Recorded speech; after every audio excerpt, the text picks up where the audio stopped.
if you've ever written grants, it's easy, easy to complete. Take advantage of Luke. Every day, we could not have done not only the grant, we couldn't have done the project without his insights and support. And I found that I could always call him up or email him and text him, and he always came back and took care of things that we needed to or gave me good advice. So the best thing about this grant is Luke. Well, the money is, but Luke is right up there. Well, close second. And as a part of that, we also have what I consider a really positive relationship with Parks and Rec, which wasn't the case before we started. We were just like, separate entities floating the wind. The other one I'd suggest is it did a great job of helping us communicate with our community better. One of the things that the outcomes, and I would suggest to anyone who does this, and it'll help you with your application, is we started a community newsletter. Matter of fact, it's supposed to have been out today, and I haven't done my job. But it'll be out the next couple of days, once a month, and we put all kinds of stuff in it. But as a precursor to applying for the grant and to budgeting for the project, we got all of the information out to a lot of people. And as a result, when we asked for, I was surprised how many people read it. I was figuring maybe 10%. We have about 60% of the residents read it every month. And that was one of the way we started talking about it, because part of the project was having to raise our dues to help pay for it. But we were able to get the information about why. We got a community group together to do the design and pick a contractor. And they were also our ambassadors back into our community. So those are two biggies. And they've continued. Turns out one of our residents is a nationally known pit master. So we had a hot dog celebration at the end and had that happen. So as I said, those are the two biggies. I think we could not have done it without you, Luke, quite honestly. So I would tell you those are the biggies. Well, I appreciate that, Mark, certainly. And I think, and attest to your community for, putting together that working group. I think that really helped spread the word about that project. So next question for you. What challenges or obstacles did the HOA face during the implementation of your project? And how were those challenges addressed to ensure the successful utilization of those funds? Well, biggest thing was dollars. The project itself, which I was the board rep for, we came in within $300 of our $350,000 budget, but we raised our dues by 30% to do it. And again, those things that we did, one is working with you to get the grant, which paid for about 40% of the project. And I should say, the grant is not intended to fund the project in total. So know that, but it's a big part of it. It also said to our community, we were doing more than just asking them for more money. Again, the newsletter we told them what we were doing. We got all kinds of complaints about the condition of the playground. I mean, we were doing jerry-rigging things. We were having to weld bars over so kids couldn't use part of it. And we got all that out. We showed people, had pictures. And the result too, we had a committee of 8 people, which I think was central. I think that if the board had tried to design it, we would have been in big trouble. Instead, we had, parents with kids, and they were also our ambassadors into the community. It was an open process. The meetings were held, and they were notified all members so they could participate. At the end of the day, we didn't get any complaints because of the community involvement. So I think that was big. But we also, because of that, we were able to raise our dues to pay for the project, and down the road, a number of years, it'll pay for the redo of the other project. So I think that was getting it out into the community was really, really important. The second challenge for us was the selection of a contractor. There's some really good contractors out there that do playgrounds. We picked one. Actually, the committee picked one. The committee designed the whole thing. And all we did was give them a budget, and then they'd come back and ask us for more money, and we gave them more money. But they had a reason. They showed us why they were doing what they did. We showed the community why we were doing what we did. And so I think that was important. The contractor was great. I would suggest one of the challenges was timelines. If you're doing a playground, be careful when you schedule it, because we had a really good timeline, and then the company got a bunch of school projects, and do we finish Mark's project or do we finish the schools? Well, what am I supposed to say? Oh, don't worry about the school of the kids.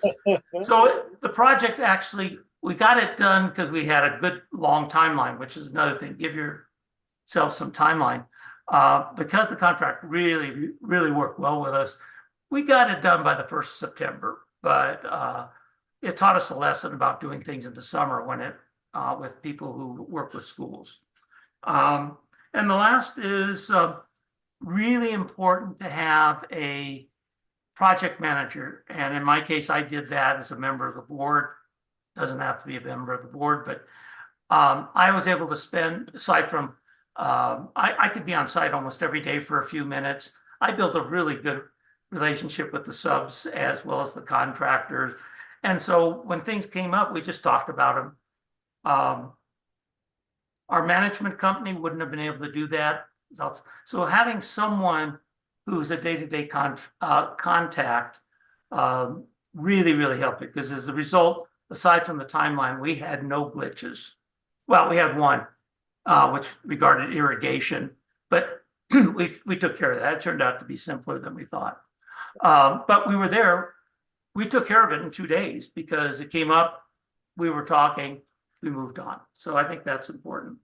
And again, I'm going to come back.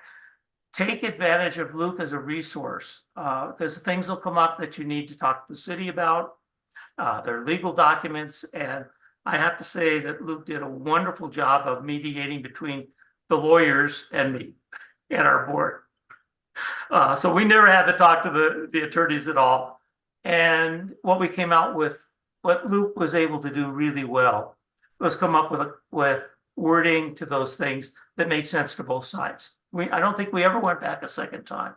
Yeah, and so take advantage of Luke in that area. Luke also knows good resources that you could talk with. He got me in touch with the Rotary Club, who offered to do some things to help us. He has great contacts. Don't go it alone when you've got someone that can do that for you and with you. So that was the biggest one, I have to tell you. That solved more problems than anything else. Yeah. Well, you touched on it a little bit, Mark, but I'll just ask you, in terms of community engagement, how did the HOA involve residents in the decision-making process regarding the allocation of funds?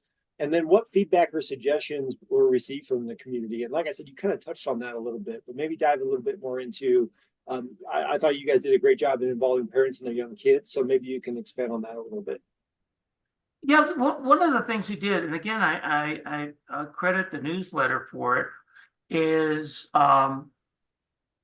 we had enough meetings, and because we publicized them, I don't know about other HOA boards. If we get 4 people at a board meeting, we're going, yes, it's a crowd.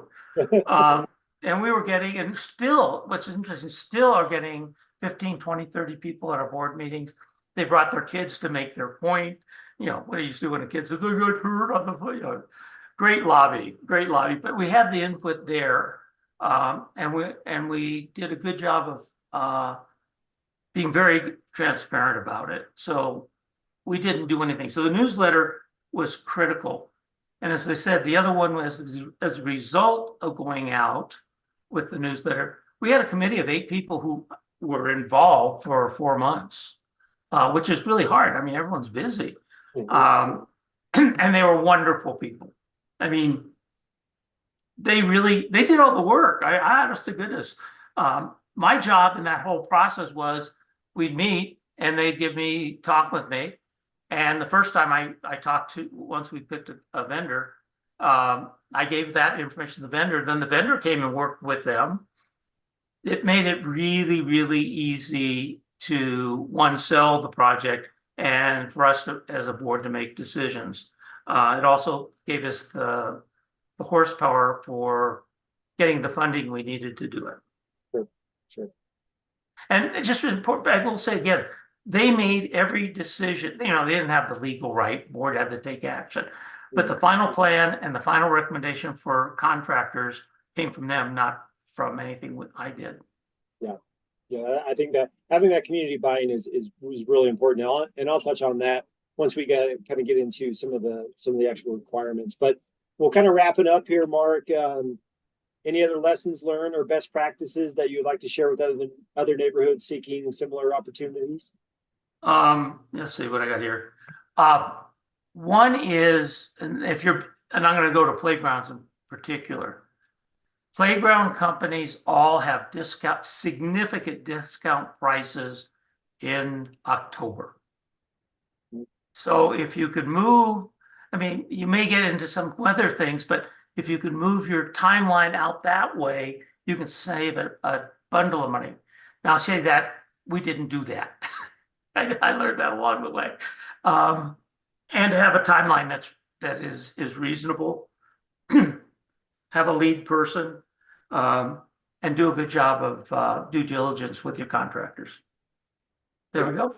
Yep, absolutely, Mark. Well, thanks a lot for joining us today, and thank you for that feedback, and thank you for the kind words. And it really was a pleasure to kind of have you guys as the first go around for the Erie Neighborhood Improvement Program. And I've obviously been out to the playground, and it is much better than it was. So thanks again for joining.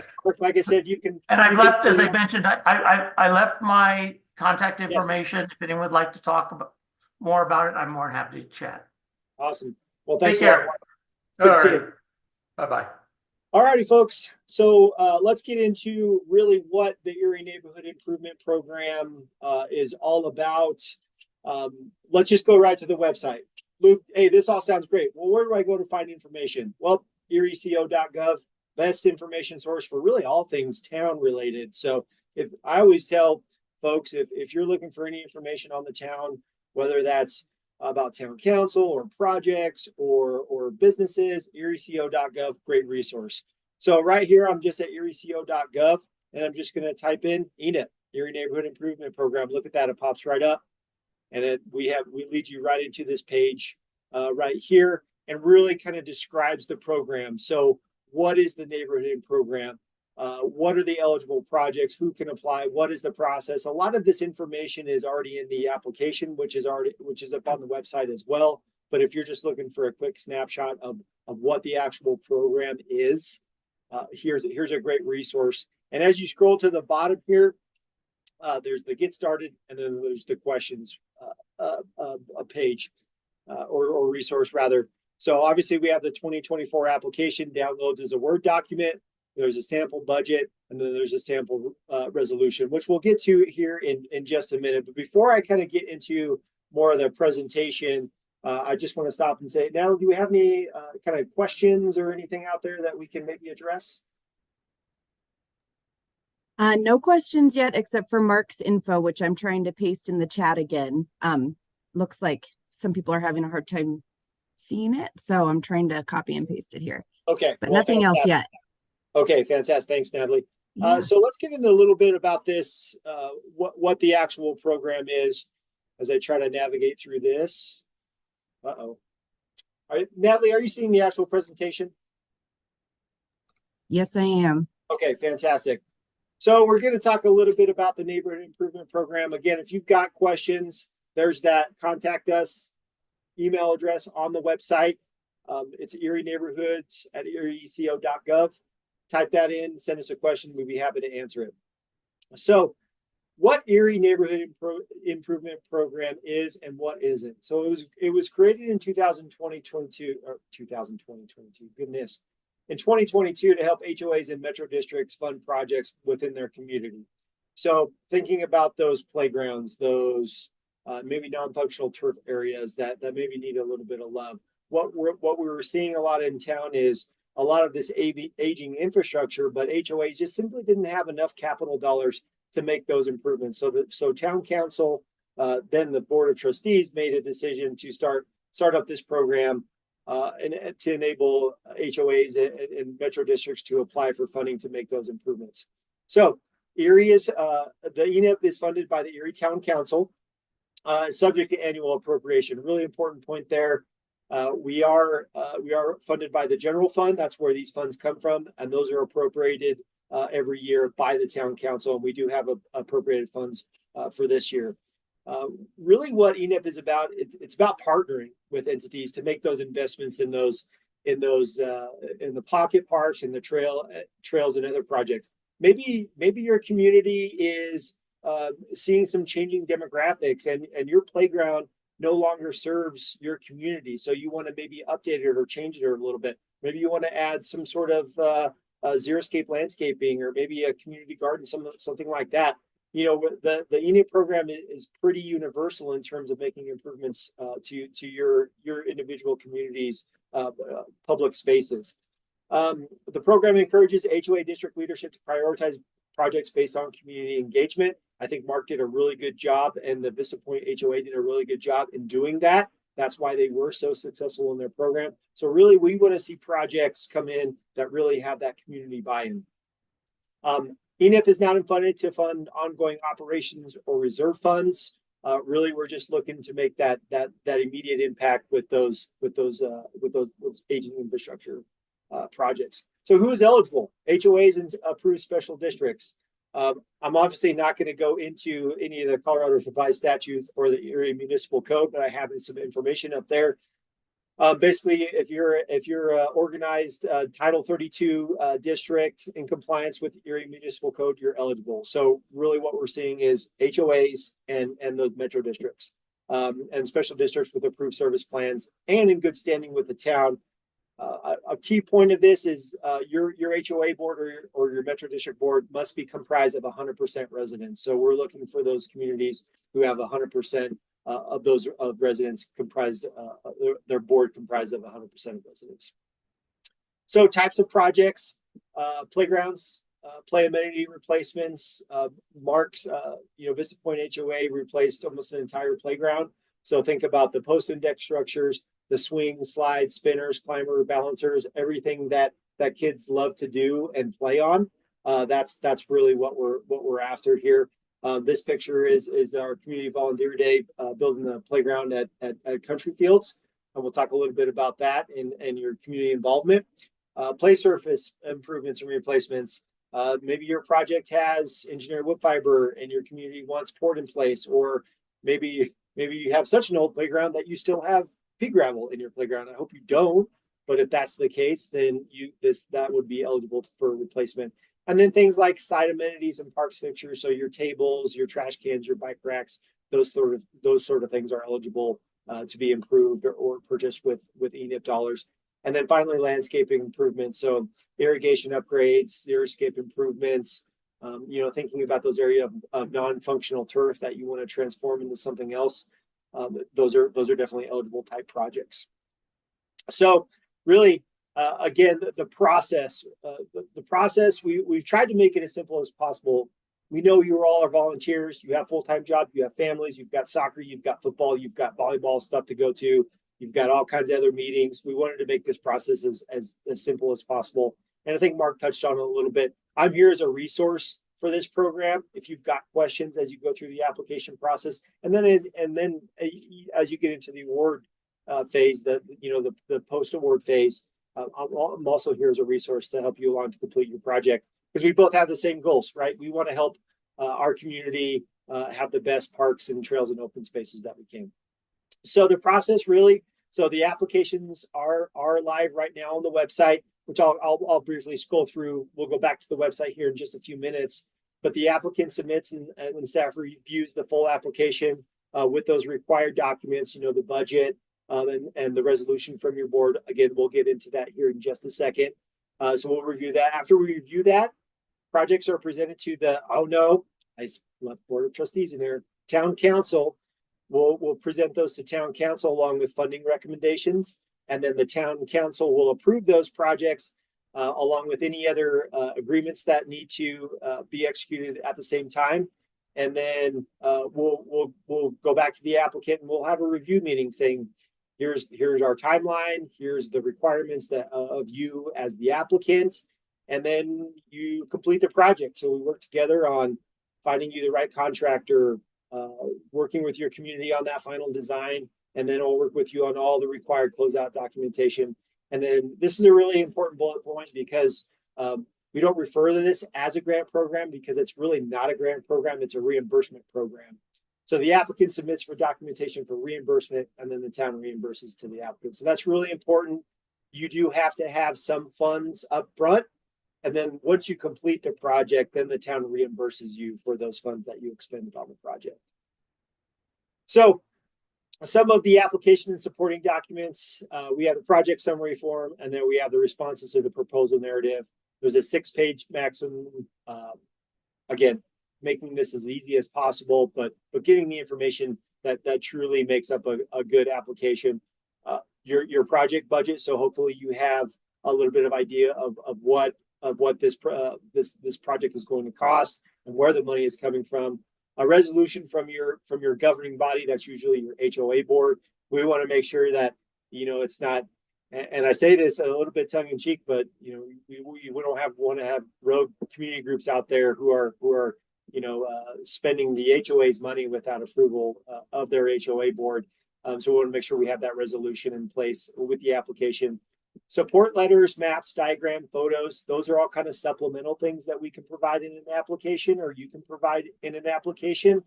I would just say that, support letters from, youth and families are really important because it shows that really community impact that your project is going to have. So kind of getting into the proposal narrative really quickly, pretty basic, again, 6-page maximum. Well, before I get into that, Natalie, how are we doing on questions? Anything that has popped up?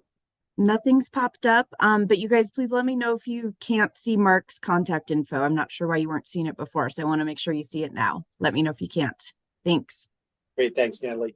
So describe the proposed project and the need it will address related to outdoor recreation and outdoor education. Discuss the benefits of the project. Really, you're describing the project, how it's going to enhance your community's quality of life. What are the benefits? I say outdoor education. We talk a lot about community gardens or maybe interpretive signage or something like that. Those are all eligible project expenses that you could definitely include in your project if that's a desire of your community. So really, we just want to know what is the project and how it's going to benefit your community. Next question here is reflect on the community-driven nature of this project and what it means for your community. Well, it's pretty self-explanatory. How did you reach out to your community? What feedback did you get out of your community? How did you get that feedback? Mark talked a lot about the community newsletter. They had a letter writing campaign. What else did you do to go out and say, yep, this is a priority project for our community, and this is how we involved our community members? And then detail the timeline of your project if awarded. Again, Mark talked about that timeline for award. It's really important. We want to try to expend these funds in the same year that they were awarded. So maybe you're not ready in 2024, but maybe in 2025, you want to apply in March, you're going to get awarded in the spring, and then you're going to complete this project by fall or maybe even summertime. So it's really important to kind of think about that timeline prior to submitting an application. And then reflect on the intended outcomes of your project and the multiple benefits. Again, talking about the benefits for this project, and then discuss any partnerships that you have or will pursue to achieve those benefits. Again, going back to Vista Point HOA, they reached out to the Erie Rotary Club, fantastic organization, and they were able to partner a little bit on maybe it's a community build. Maybe you have a subcommittee of your HOA that's really involved, and they're going to organize that community build day. Some playground contractors do allow you to have a community build day. It's basically bringing in volunteer labor. That picture that I showed you earlier of Country Fields Playground, that's how we built that playground. And I think we saved maybe $12,000 on just labor costs alone by having a community build day. And it's a great way to engage with your community as well. Natalie, I see you have your hand raised. Yes, so we have a question. Charles is wondering the average reimbursement in actual dollars and percentage of total project. Yeah, so usually we've only done this program once. Great question. Thanks for asking. I think town council budgeted around $100,000 this year.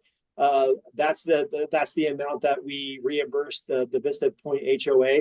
So depending on how many projects we have, and then whether they're successful, we may award one project, we may award two projects.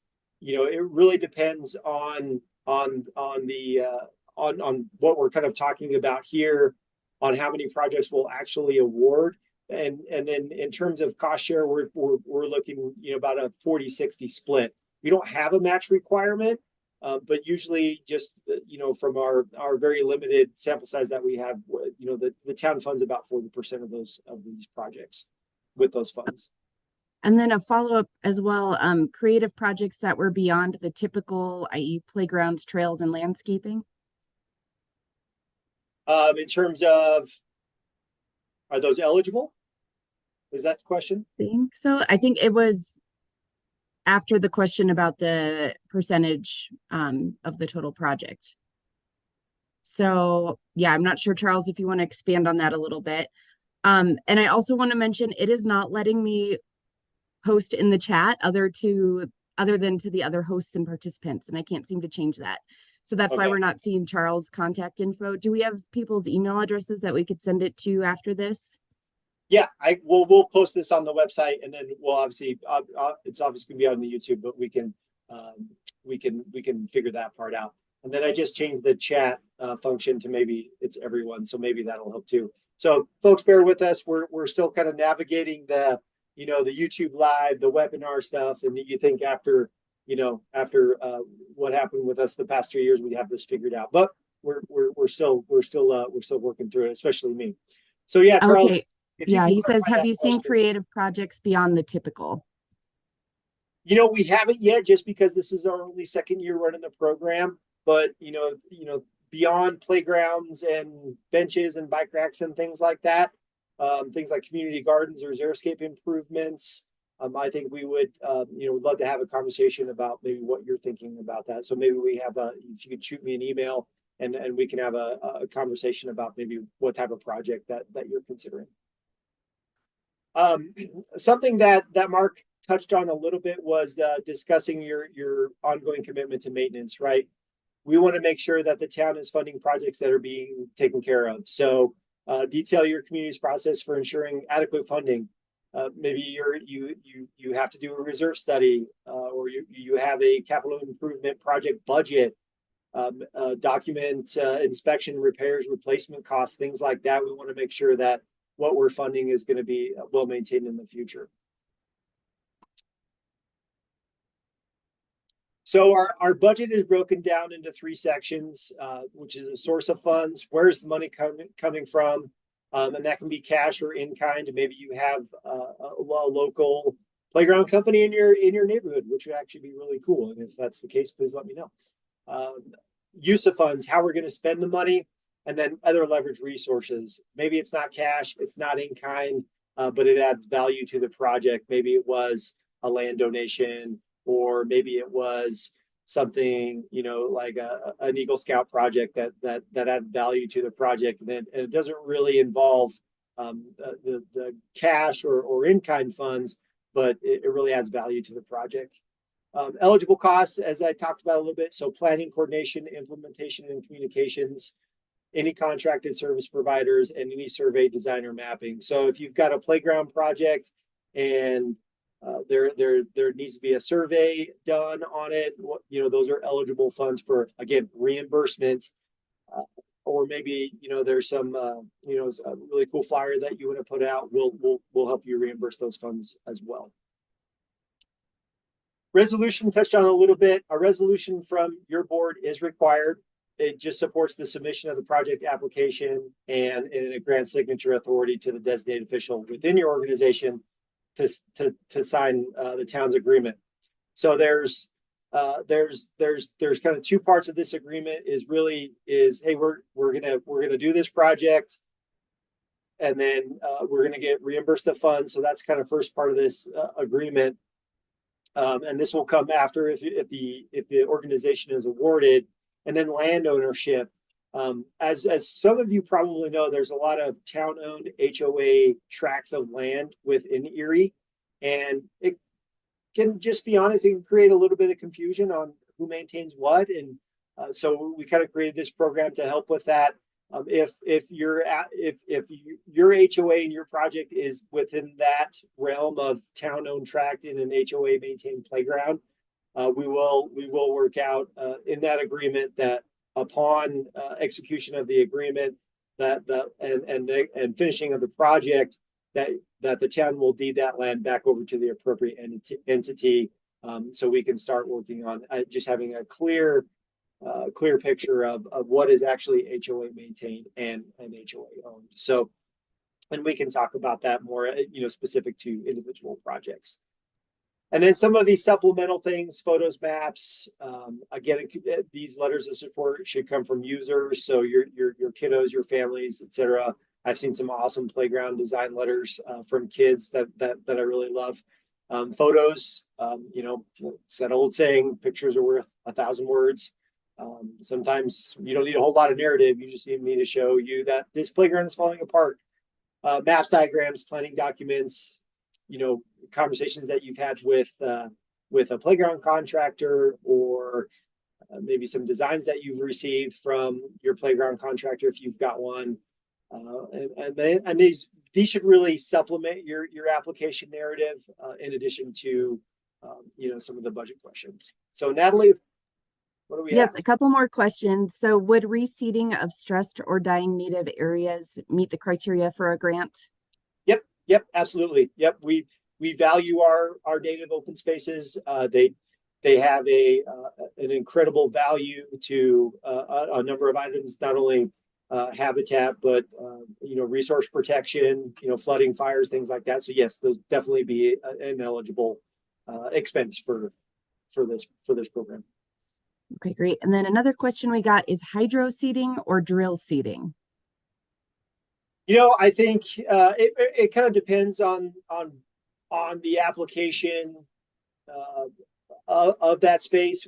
I've seen it both ways. Hydro mulching, is a little bit cleaner in terms of it can be done a little bit quicker. Our standards allow both, so I think it kind of just depends on where it is. Sometimes hydro seeding in these narrow buffers really is impossible, so you have to drill seed. But I've seen it both ways. Great. And then those are types of reseeding which make it expensive, is what Paula just chimed in. Yeah.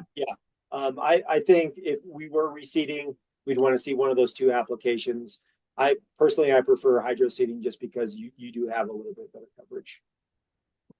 All right, thanks. And then Pam, I see your email address. Thank you. I'll save that. All right, so before we go back to and I know it's about noon o'clock here, so we'll try to wrap it up. Our 24 schedule, the applications are available now. Applications are going to be due at the end of March. We'll do our review between April and May, and then our second meeting in May.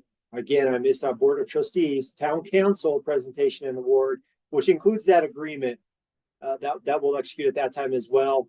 We'll quickly schedule an implementation workshop immediately after your project is awarded, and then June through November you'll implement your project, and then December we'll work together on this on the closeout. So let's stop a share. Let me go back to the website, and I will show you. Nope, not that one.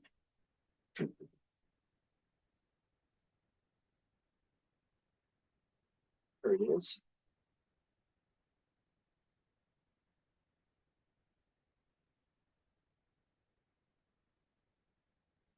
Okay. So again, we have the 2024 application. It's just going to pop up right here. And I think I kind of showed this in our last video, but just, open it up in Word. Pops up here.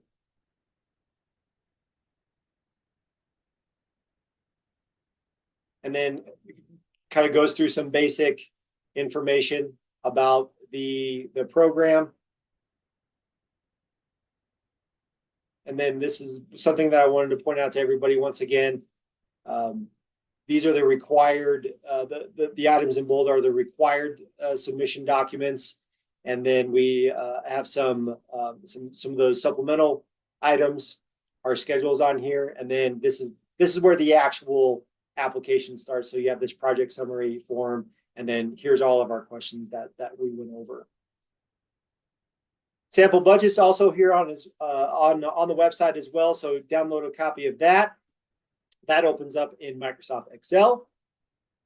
Hopefully it doesn't take as long to open up as the Word one. So two things to point out here. You have the blank form, which is what you'll start filling out. But then we also have a sample budget for you all to kind of look at and say, okay, all right, this is kind of how I feel, how I fill this out. So, you have your source of funds up here. Where's the money coming from? So we have cash here at the top, and then we have our in-kind source of funds, right? So maybe you have Pete's Playground Company is going to donate $2,000 worth of something. So you'll list that in your source of funds, and then that's basically your total project cost. And then how are you going to use the funds? So we're going to pay for some design, earthwork, the actual features, some concrete and a shade structure. And then you can include contingency within your application. So that equals out to about $180,000 of cash. And then you'll include your in-kind matching funds, which add up to about $5,000 worth of in-kind dollars. So that's not actually money you're paying people. That's basically donated money that you're getting, from various organizations, a school, a club, or a specific company. And then that equals the total project cost there. So obviously your total use of funds here should definitely match your total source of funds. And then here's where I was talking about those other leveraged resources. So maybe you had some Girl Scouts do some planting, and that added some value to your project. And then maybe you had some fitness stations that were added, maybe not as part of this project, but from another project. It's not directly related to the project that you're requesting funds for, but I think that really it just supplements your budget, and really what we're after is this total project value. And then finally, we have a sample resolution here. Again, downloads in a Word document. You'll want to make sure you get this in front of your board as soon as you can if you are going to push for an application. It's really important that your board has support for this project. So basically, it's a form that it's a template. Fill it out with your information. And then I just want to point this out too. If you've got questions about this, I can certainly help you out. If your project is on town-owned land, then we'll leave this in. If it's not, if your HOA already owns your tract of land where your project is occurring, then we don't have to leave this in. But this just says, yes, we'll accept the terms and obligations of the maintenance agreement as this or agreement that says basically, hey, we're going to take ownership of that tract. So, all right, I know that was a lot for everybody. So Natalie, I think you can see your hand up. So I'm happy to take some more questions. Yeah, I'm sorry. I just realized there is a Q&A section other than the chat. So there was a couple questions in there from a while ago from Jeff. Okay. So he says, where does the grant money come from and where do we apply? I think you kind of went over that on the website. Yeah. Over that. And then is there a place where HOAs can share info and make recommendations on contractors? Did you touch on that? That's a great question. Thanks for asking that question, Jeff. I'm working right now with our communications and community engagement on providing that platform for HOAs through our Engage Erie platform. That's our goal for 2024. So to answer your question, no, we don't have any yet. Mark is a great resource. Obviously, I'm a great resource for playground vendors that operate in Colorado. So you're more than welcome to email me or Erie Neighborhoods at erieco.gov. But we are working towards that kind of HOA information sharing platform. Hopefully, we'll have that out to folks this year. Great question. Anything that's else? all we've got. Yeah, that's all I'm seeing right now. Okay. Well, that'll do it for, what are we on? Episode 3 now of Neighborhood Navigators. Look out for our upcoming episode in March. We're going to talk a little bit about affordable housing and what that means to Erie. Again, we're just here to educate and communicate to our HOA and our Metro District communities. So we'll have some guests to talk about affordable housing as Erie is looking at that and prioritizing some more affordable housing. And then as we get into April and May, we'll start looking at what does maintenance look like? Who maintains the trees? Who maintains tree lawns? Who maintains tracts of land? So we'll talk a little bit more of that in the spring, and then we'll have our in-person live spring meeting in either April, probably more like May, once everybody kind of gets out of school. So with that, thanks for joining. Natalie, thank you so much for co-hosting today. Looking forward to the next one. Take care, Erie. We'll see you next time.